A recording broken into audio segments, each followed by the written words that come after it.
특별하게 사랑하는 성도 여러분, 이 시편 57편은 제가 개인적으로 특별하게 사랑하는 시편입니다. 그 중에 1절과 2절 말씀을 사랑합니다. 저는 이 본 시편을 설교하기 위하여 묵상하고 연구하는 그 시간이 참 개인적으로 즐거웠습니다. 그리고 오늘 이 자리에 설교를 듣는 여러분들에게도 동일한 은혜가 베풀어지기를 소망합니다. 사랑하는 성도 여러분, 우리가 먼저 시편 설교를 들을 때 제일 먼저 해야 할 것은 표제를 잘 읽어야 합니다. 여러분, 시편을 읽고 묵상할 때 표제를 읽고 묵상하신 적이 있나요?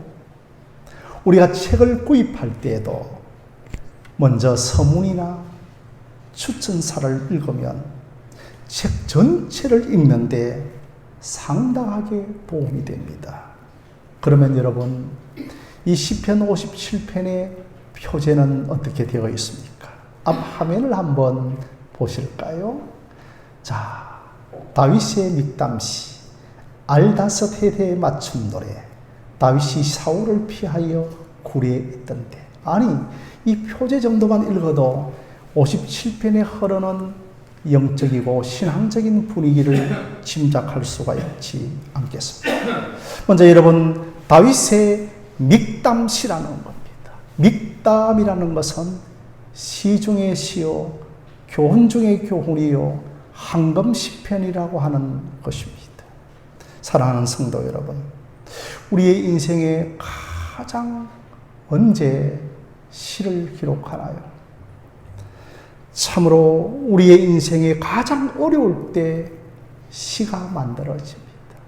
그래서 젊은 사람들에게 젊은 날 고생은 사서하라고 어른들이 말하고 있지 않습니까? 인생에 평탄하고 문제가 없을 때보다도 인생에 가장 어려울 때에 시가 만들어지는 겁니다. 자, 그리고 여러분, 알다서 헷이라고 하는 뜻은 운율이라 할까요? 그 시편에 흐르는 분위기라고 할까요? 그래서 알다서 헷이라고 하는 것은 하나님이여, 나를 망하지 않게 하여 주소서. 하나님이여, 나를 멸하지 마소서. 이게 여러분 알다서 헷이라는 뜻입니다. 그러니 정말 다윗이 그 자기 자신의 생명이 끊어질 수밖에 없는 상황에서 하나님이여, 나로 망하지 않게 해주옵소서라고 간구하고 있습니다. 여러분, 그러면 이 시편을 언제 되었나요? 답이 나오죠? 다윗이 사울을 피하여 굴에 있던 때에 이 시를 기록하였을 것입니다. 여러분, 사울 왕은 자신의 사위인 다윗을 이유 없이 미워했습니다. 그래서 인생의 여러 차례를 쫓기면서 동굴에 피하였습니다. 아마 그때 다윗이 사울을 피하여 아둘람 굴이라고 하는 그 굴에서 시를 지었던 것 같습니다.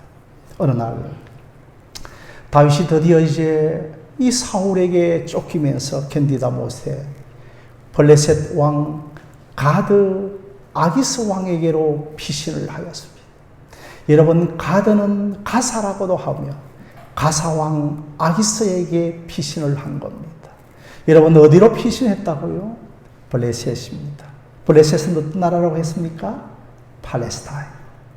그리고 또한 그 팔레스타인에는 누가 살았습니까? 바로 골리앗이 살았습니다. 피할 곳이 없다 보니 그곳까지, 그 가드, 가사, 가자 지방까지 피하게 되어진 것입니다. 그러면 그곳에 가보니까 단번에 골리앗을 죽인 다윗을 알아차린 겁니다. 저가 골리앗을 죽인 자라고 하는 것. 여러분, 이제 이 절대절명의 위기를 어떻게 모면할 수가 있겠습니까? 갑자기 다윗에게 인간적인 지혜가 하나 떠올랐습니다. 성령이 주시는 지혜는 아니었습니다. 그리하여 그는 갑자기 그들 앞에서, 이방인들 앞에서 기름 부음 받은 사람이 미친 채 하고 침을 칠칠 흘립니다. 그러니 저 사람 잡아서 뭐 하겠나 하여서 그를 내버려 두면서 쏜살같이 도망을 쳐서 아둘람이라고 하는 굴에 숨어 들어갔던 것입니다. 여러분, 그래서 오늘 우리가 읽었던 이 본 시편은 참 슬픔과 눈물과 후회와 해한과 아픔과 상실로 지은 시라고 할 수 있는 것입니다. 오늘 우리가 동굴 체험도 하지만 굴에 들어가면 시원해서 좋나요? 굴에 들어가면 여러분 음침하고 습기가 차고 한번 들어가면 그곳에서 피할 곳이 없는 것이 여러분 동굴이 아니겠습니까? 다윗은 더 이상의 갈 곳이 없었고 그리고 또한 모든 것이 위기이고 쫓기는 상황이었습니다. 그래서 다윗은 자기 자신의 처지를 가리켜 1절에 내가 재앙 한가운데 있나이다라고 어느 인생이 좀 어렵습니다. 고난입니다. 힘듭니다. 기도해 주세요라고 하지만 자기 자신의 인생을 가리켜서 재앙이라고까지는 우리가 말하지는 않는 것입니다. 사랑하는 성도 여러분, 오늘 우리들도 다윗과 같은 상황에 처할 때가 있을 것입니다. 왜냐하면 성경은 결코 믿는 신자라고 하여서 재앙과 고난에서 제외되지 않는다라고 말씀하고 있기 때문입니다. 그렇다면 다윗이 이런 위기와 공경 가운데에서 어떻게 했나요? 이것이 여러분 아주 중요합니다. 그러니까 다윗은 무엇을 행하기 전에 항상 기억했습니다. 성경은 주구장창 우리에게 기억하라, 기억하라고 명령하고 있습니다.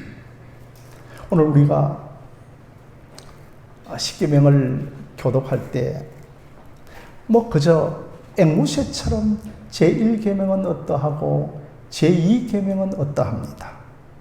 이렇게 하기 전에 우리 하늘샘 교회는 늘 십계명의 서론을 교독하죠. 그것이 여러분 출애굽기 20장 1절 말씀에 내가 너희를 애굽에서 종되었던 너희를 인도하여 낸 여호와를 기억하라는 것입니다. 그러니까 무엇을 행하고 1계명과 2계명을 행하기 전에 내가 너를 애굽에서 구출하여 낸 너희 하나님 여호와를 기억한 다음에 행할 것을 우리에게 말씀하고 있는 겁니다. 우리에게 받았던 은혜를 기억하고 그것 다음에 우리에게 행할 것을 말씀하고 있는 것입니다. 사랑하는 성도 여러분, 하나님께서 남자와 여자를 지을 때 그러니까 남자의 이름은 뭐죠? 그저 사람입니다. 여자의 이름은 그저 여자십니다. 그런데 이 남자의 이름의 히브리 원어는 자카르라는 뜻도 있습니다. 이 뭐냐 하면 기억하다. 남자는 사랑의 대표로서 기억을 잘해야 됩니다. 오늘 이 자리에 참석하신 우리 남자 성도님들 깜빡깜빡하지 말고 하나님의 말씀을 대표로서 가정의 대표로서 말씀을 잘 기억하는 남자 성도님들이 되어지기를 주님의 이름으로 부탁드립니다. 남자 소리가 늘 시원찮습니다. 할렐루야. 힘있게 아멘 하시기를 바랍니다.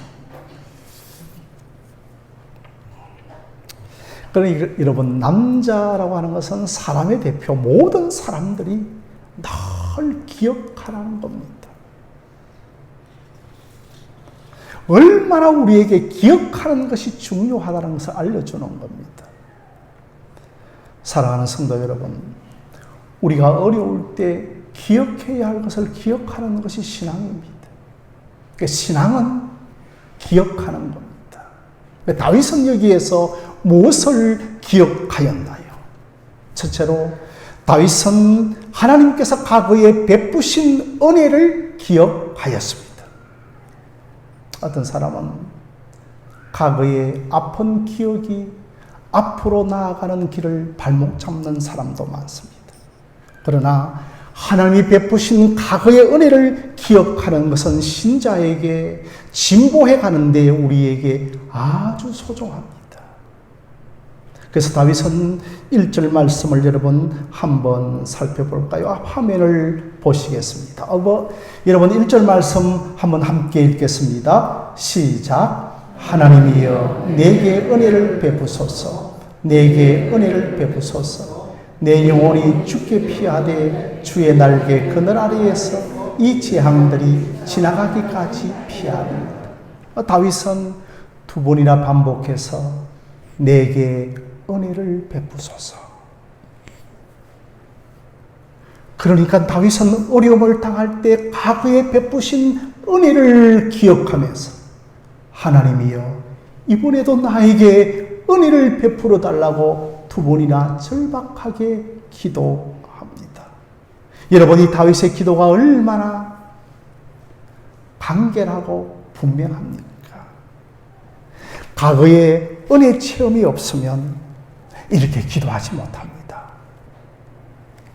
과거에 은혜 체험이 쌓이고 중첩되면 장래에도 은혜 베푸실 것을 확신하고 기도하는 겁니다. 그래서 여러분들은 과거의 은혜 체험을 기억해야 합니다. 사랑하는 성도 여러분, 죄송합니다. 여러분들에게 과거 은혜 체험이 있습니까? 과거 체험이 없는 사람은 하나님을 기억하지 못하는 겁니다. 그래서 그런 과거의 은혜에 머물지 않고 장래에도 은혜 베푸실 신실하신 하나님을 바라보는 것입니다.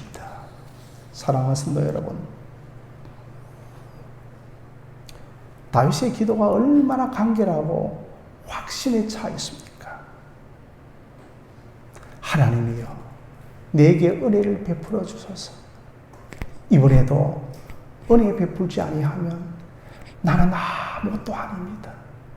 이번에도 은혜 베풀지 아니하면 나는 아무것도 할 수 없습니다. 이렇게 기도하시기를 바랍니다. 우리가 아무런 기도를 할 수 없을 때 우리도 다윗처럼 기도할 수 있습니다. 원래 여러분, 은혜라고 하는 말은 나는 자격이 없습니다라는 뜻입니다. 정말 우리 인생이 고난당할 때 낮아집니다. 정말 우리 인생이 고난당할 때 겸손해집니다. 그래서 은혜를 우리 인생에 주시는 목적은 너는 이제 은혜만으로 사는 인생임을 알게 하기 위하였습니다. 그래서 은혜는 변장된, 고난은 변장된 축복이라고 하고 있지 않습니까? 제일 불행한 사람은 어려움을 당할 때에 세상적으로 문제를 해결하는 사람들입니다. 하나님께서는 다윗을 낮추실 대로 낮추시고 겸손하게 빚어가고 계십니다. 이런 의미에서 우리 모두가 하나님이여 내게 은혜를 베푸소서라고 기도할 수 있기를 바랍니다. 자, 이제 다윗이 기억했죠. 이제 기억한 후에 다윗이 무엇을 행하려는가에 초점을 맞추고자 합니다. 사랑하는 성도 여러분, 우리가 무엇을 행하기 전에 항상 기억해야 합니다. 그것이 여러분 기도라고 할지라도 기도하기 전에 항상 베푸신 은혜를 기억해야 하는 겁니다. 기억 없이 하는 기도와 행동은 얼마든지 불신앙 가운데 행할 수 있습니다. 우리가 여러분 기도를 많이 한다고 해서 꼭 믿음 좋은 것은 아닙니다. 우리가 기도를 적게 한다고 해서 믿음 없는 것도 아닙니다. 다윗은 짧게 기도하면서 하나님 모든 것을 맡깁니다라고 딱 거기서 끝내는 겁니다. 제가 어릴 때 어머니는 실이 꼬이면 얘야 실타래를 찾으면 된다고 하였습니다. 아니 그래 그 실타래 하나 딱 잡으니까 실이 솔솔 풀어지는 겁니다. 사랑하는 성도 여러분, 우리 인생의 실타래가 뭡니까? 하나님이십니다. 기도할 때 제일 먼저 하나님이 누구시며 어떠한 분인가를 기억하고 난 다음에 기도하면 기도가 솔솔 풀어집니다. 제 같은 경우에는 하나님께서는 못하실 것이 없는 전능하신 분입니다. 하나님께서는 길을 내시는 분입니다. 이런 하나님을 먼저 기억하고 기도해 보십시오.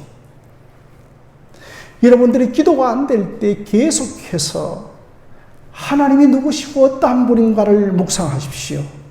그리하여 그 하나님을 붙들고 문장을 만들면서 기도해 나가는 여러분들이 되어지시기를 바랍니다. 이게 여러분 하나님을 인정하는 기도요. 이게 여러분 제가 만든 것이지만 실타래 기도입니다. 사랑하는 성도 여러분, 우리 하늘샘교회 실타래 기도가 많아지기를 주님의 이름으로 부탁드립니다. 그러니까 신앙으로 우리가 나아간다는 것은 우리가 하나님이 누구신가를 기억하고 그 하나님 앞으로 나아가는 겁니다. 그래서 우리가 다윗이 한 순서대로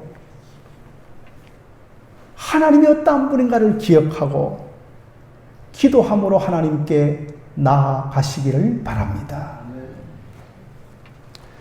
자, 이제 여러분 둘째로 기억하고 이제 하나님께로 나아가는데 어디로 나아갑니까? 주의 날개 그늘 아래로 나아갑니다. 여러분 그 1절 하반절 화면을 보시면 주의 날개 그늘 아래에 이 재앙들이 지나가기까지 피하리이다고 합니다. 위기 가운데에서 동굴 속에서 다윗이 참 여러분 시적인 표현을 쓰고 있습니다. 주의 날개 아래. 여러분 제가 어릴 때만 하더라도 마당 한가운데 보면 솔개들이 많이 날아다녔습니다. 솔개들이 돌아다녔어요, 위에서. 그러면 봄철 정도 되면 이제 어미닭이요 급하게 바로 탁 날개를 펴니다. 그때 펼 때 날개가 얼마나 길고 힘이 있는지 모릅니다. 그러면서 이제 그 소리음 신호를 보내면 병아리들이 다 날개 아래로 모여듭니다. 그리고 이제 한 마리가 들어오지 아니하면 이 어미닭이 얼마나 얘가 타는지 모릅니다. 그러면서 계속해서 소리음을 내면 그 한 마리까지 딱 들이고 나면 그 날개를 덮어버리는 겁니다. 그러면 솔개가 지나가 버리더라고요. 얼마나 날개 그늘 아래가 안전하고 힘이 있는지 모르는 겁니다. 사랑하는 성도 여러분, 다윗이 그 하나님을 기억하지 못했다면 다른 날개로 피했을 것입니다. 고난당할 때 제일 미련한 사람은 주의 날개 아래로 피하는 것이 아니라 다른 날개 아래로 피하는 사람들입니다. 그래서 여러분 성경에서 의인이라는 누구냐? 의인은 주를 의지하는 사람을 의인이라고 하는 겁니다. 그러면 악인은 성경에서 누구냐? 주를 의지하지 않는 사람을 악인이요, 주를 멀리하는 사람이 악인이요, 주를 가까이 하는 사람이 의인인 것입니다. 주의 날개 아래에 들어가는 사람이 의인인 것입니다. 성도 여러분, 주의 날개 아래 피한다는 것은 내 인간적인 생각과 고려와 계획을 다 내려놓는 겁니다. 주님께 다 맡기는 것입니다. 우리는 늘 사람의 날개 아래로, 돈의 날개 아래로, 세상의 날개 아래로, 권력의 날개 아래로 피합니다. 정말 재앙의 날에 여러분들이 의지하는 것이 사람입니까? 돈입니까? 아니면 여러분들이 하나님이십니까?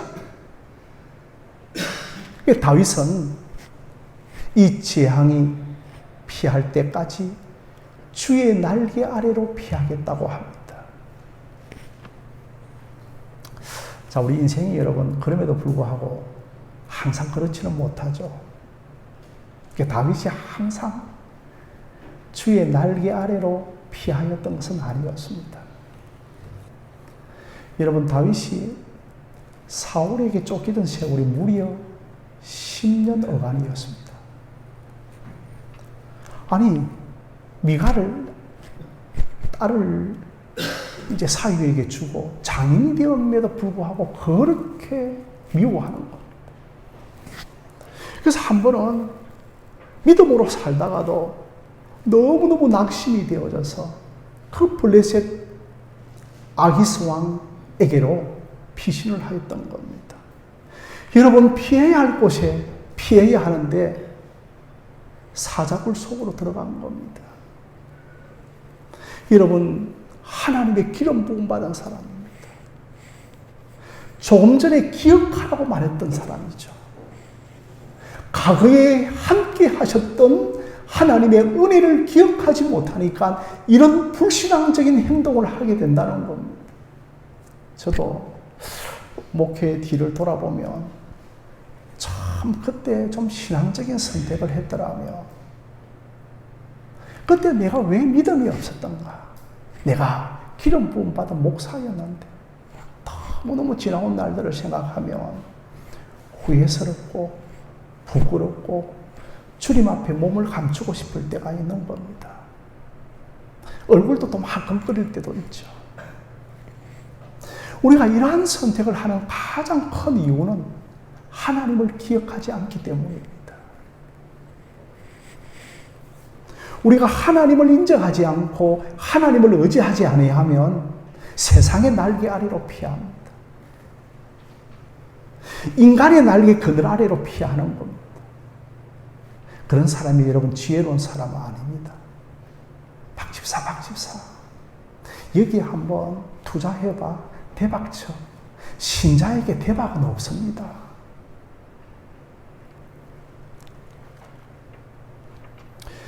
여러분들이 지금 재앙 중에 있다면 여러분들이 어디로 피하고 있습니까? 하나님의 날개 그늘 아래입니까? 아니면 인간의 날개 그늘 아래입니까? 그렇다면 왜 우리는 주님의 날개 그늘 아래로 피하지 않을까요? 왜냐하면 주님의 날개가 보잘것없고 하찮게 보이기 때문입니다. 사랑하는 성도 여러분, 십자가가 고린도전서 1장 18절에는 멸망하는 자들에게는 미련한 것이요 구원을 얻는 우리들에게는 하나님의 능력됨이라고 하였습니다. 사랑하는 성도 여러분, 성경 구절 또 한 구절 보도록 하겠습니다. 앞 화면을 보시면, 자, 함께 길지만 내 입술로 말씀을 한번 선포해 보십시다. 시작. 예루살렘아, 예루살렘아, 선지자를 죽이고 네게 파송되는 자들을 돌로 치는 자여, 암탉이 그 새끼를 날개 아래 모음같이 내가 내 자녀를 모으려고 한 일이 몇 번이더냐. 그러나 너희는 공하지 아니하였도다라고 하였습니다. 하나님께서는 구약에 수많은 선지자를 보내셨습니다. 내 품으로 들어오라고 하였지만 선지자를 돌로 쳐서 죽이고 매를 쳐서 죽이고 심지어 이사야 선지자는 톱에 케임을 받았습니다. 그래서 여러분, 다윗이 참 시적인 표현력이 풍성하구나. 이런 것도 있겠지만 이 다윗은 이 주의 날개 그늘 아래라고 하는 것은 그 지성소에 언약궤가 있고 언약궤를 덮고 있는 뚜껑을 가리켜 여러분 속죄소라고 합니다. 그 속죄소 위에 두 그룹이 천사죠. 천사가 딱 이렇게 지키고 있는 것을 봅니다. 여러분, 이 그림을 한번 보실까요? 앞 화면의 그림을 보시면 이게 여러분 그 언약 아크, 궤, 상자라고 하는 뜻이죠. 그러니까 그 만나의 항아리, 그리고 아론의 쌍난 지팡이, 이제 십계명의 두 돌판이 있고 그 뚜껑을 딱 덮고 있는 두 천사 지키고 있습니다. 그죠? 그러니 여러분 에덴 동산에서도 이제는 그룹들이 하영금, 이 두루 돌아다니는 하영금을 가지고 에덴 동산을 지키고 있었던 것을 연상하면서 우리 인생도 나도 이제 피할 것은 저 주의 날개 그늘 아래밖에 피할 것이 없다고 하는 그런 간절한 마음으로 시편 57편 1절을 그는 노래하였던 것입니다. 그런데 여러분, 이스라엘 백성들은 주의 날개 그늘 아래로 돌아오지 않았습니다.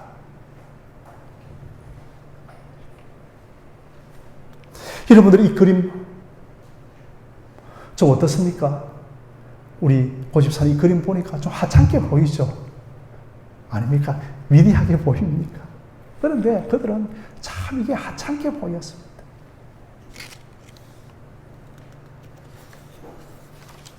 그래서 여러분, 주님의 날개 그늘 아래에는 심령이 가난한 사람들만 들어가는 겁니다. 하나님께서는 다윗과 루스의 마음을 낮추셔서 주의 날개 아래 피하여 들어가게 하는 겁니다. 결코 우리의 마음이 낮아지지 아니하면 우리는 주의 날개 아래로 피하지 않습니다. 그래서 여러분 고난을 변장된 축복이라고 하고 있지 않습니까? 자, 사랑하는 성도 여러분, 룻기 2장 12절 말씀을 한번 보도록 하겠습니다. 자, 여러분 함께 읽겠습니다. 시작.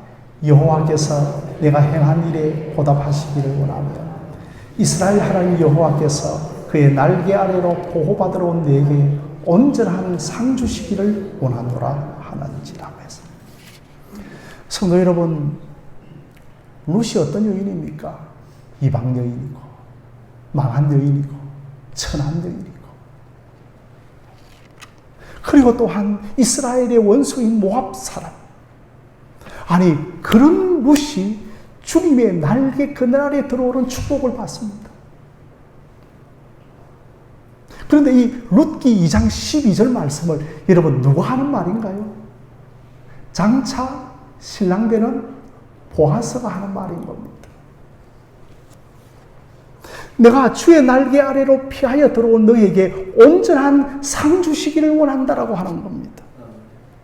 여러분, 온전한 상이란 예수 그리스도 안으로 들어가는 겁니다. 그래서 룻은 알았습니다. 보아스에게 당신이여 옷자락을 펴서 나에게 덮여 주소서. 할렐루야. 사랑하는 성도 여러분, 우리의 신랑은 예수 그리스도밖에 없습니다. 예수 그리스도요, 나의 신랑 되시고 보아스와 같은 나의 신랑 되신 예수 그리스도요, 주의 은혜의 날개를 펴서 나를 덮어주소서. 할렐루야.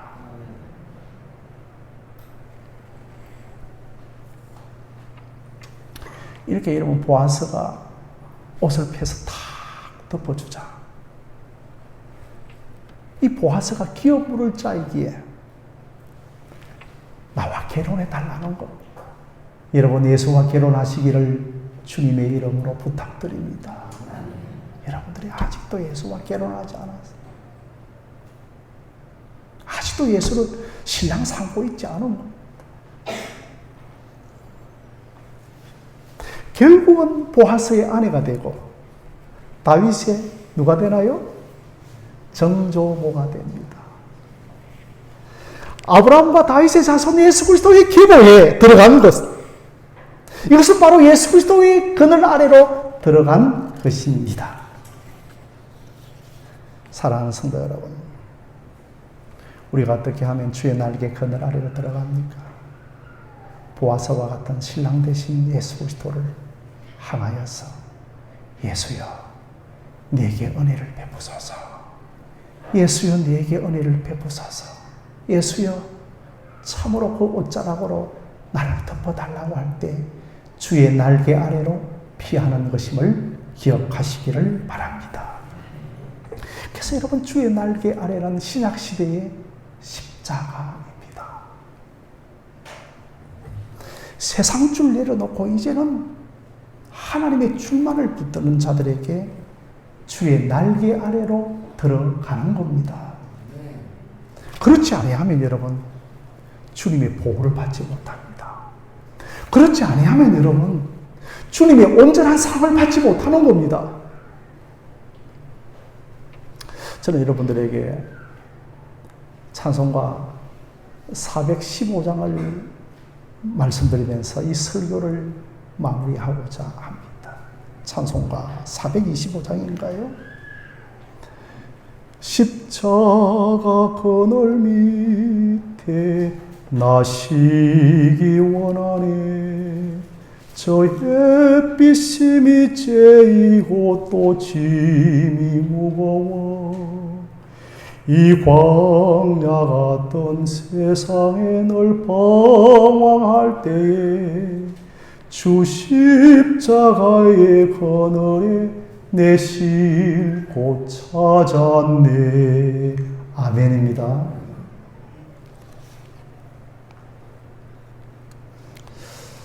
자, 여러분, 이 찬송의 그 찬송시를 누가 지었는가 하면 그 영국의 스코틀랜드 출신의 엘리자베스 클레페인이라고 하는 여사가 이 시를 지었습니다. 이 여사는 태어날 때부터 약한 몸을 가지고 태어나서 학교에 자주 가지를 못하였습니다. 늘 침대에 누워 있었고 가끔 그가 학교에 갈 때는 너무나 기뻤습니다. 드디어 이제 성인이 되어지고 첫 월급을 받고서 하나님이여, 내 이 월급에 내가 살 수 있는 생활만 내가 가지고 전부를 가난한 자들을 위하여 사용하겠다고 결심을 했습니다. 그래서 그는 최소의 생활비만 쓰고 가난한 자들을 위하여 살아갔습니다. 그의 나이 39살. 비록 긴 인생은 살지 못했지만 짧은 인생을 마감하는 순간에 주의 성령이 그에게 강력하게 임하면서 가상칠언을 묵상하게 하였습니다. 십자가상의 7마디가 그의 머리를 강하게 주장하기를 시작하였습니다. 아버지여, 내 영혼을 아버지 손에 부탁하나이다. 아버지여, 저들의 죄를 용서하여 주옵소서. 아버지여, 내가 목마릅니다. 아버지여, 내가 더 이루었습니다라고 하는 가상칠언을 묵상하면서 그는 찬송가 이 415장을 그는 작시한 것입니다. 그러면서 그녀는 지금까지 내가 39년의 짧은 인생이지만 여기까지 살았던 것도 하나님의 은혜로 감사합니다. 그는 감사가 넘치는 가운데 주의 임종을 맞이하였던 것입니다. 저는 참 이 가사를 부르고 묵상하면서 한없이 부끄러웠습니다. 한없이 제 속에 복음이 충만하지 못하고 예수를 충만하지 못한 내 자신이 한없이 부끄러웠고, 이 엘리사베스의 이 찬송지의 한 절이라도 내 삶의 고백이 되어지고 여러분의 고백이 되어지기를 바랍니다. 다윗도 예수보다 먼 시대를 살았지만 그에게 그리스도의 영으로 충만해지니까 참으로 십자가를 주신 하나님을 바라보기 시작하면서 나도 십자가 그늘 아래 이제만 살겠습니다라고 고백하는 것처럼 여러분의 남은 인생도 이제는 십자가 그늘 아래 십자가만을 위하고 십자가만을 의지하며 살아가는 저와 여러분들이 되어지기를 주님의 이름으로 간절히 축원드립니다.